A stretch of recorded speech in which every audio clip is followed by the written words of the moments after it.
Hi friends, எல்லாம் எப்படி இருக்கீங்க? நல்லா இருக்கீங்களா? இன்றைக்கி நம்ம ஒரு தும்பை பூ செடியை பற்றி தான் நம்ம பார்க்க போகிறோம்.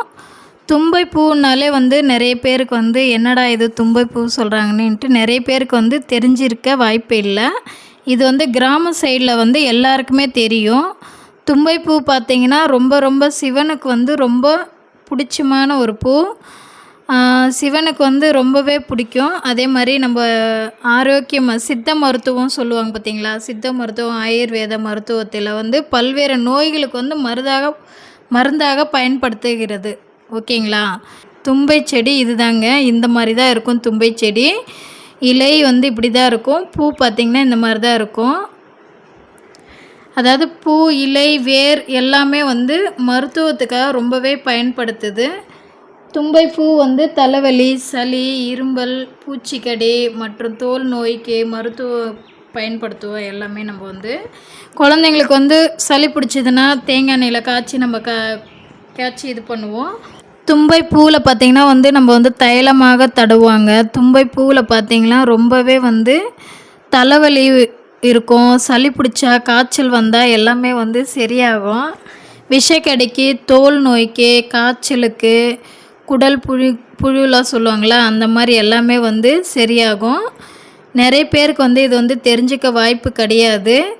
சிவனுக்கு ரொம்ப ரொம்ப பிடிச்ச பூ எதுன்னு பார்த்திங்கன்னா தும்பை பூ தான். நம்ம நிறைய பூவில் நம்ம அபிஷேகம்லாம் பண்ணுவோம், நிறைய மாலைலாம் போடுவோம். சிவனையாவுக்கு வாரத்துக்கு ஒரு நாளாவது இந்த பூ வச்சு நீங்கள் அபிஷேகம் பண்ணி பாருங்கள். உங்களுக்கு தீராத பிரச்சனைகள், நிறைய கஷ்டம், நிறைய இதெல்லாம் இருக்கும் பார்த்திங்களா, எல்லாமே சரியாகும். ஒரு நாளாவது தும்பை பூ வச்சு சிவனையாக்கு பூஜை பண்ணி பாருங்கள். சிவனுடைய அருள் கண்டிப்பாக உங்களுக்கு கிடைக்கும்.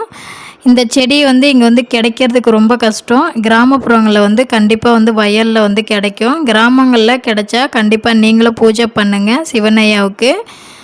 நிறைய பேருக்கு இது தெரிஞ்சிக்க வாய்ப்பே கிடையாது. ஏன்னா இப்போ தும்பைனாலே என்னது இது தும்பை செடின்றாங்க. ஏன்னா இப்போ இருக்கிற ஜென்ரேஷனில் எல்லாமே சிட்டியில் ஃப்ளாட்டுங்களில் தான் இருக்காங்க.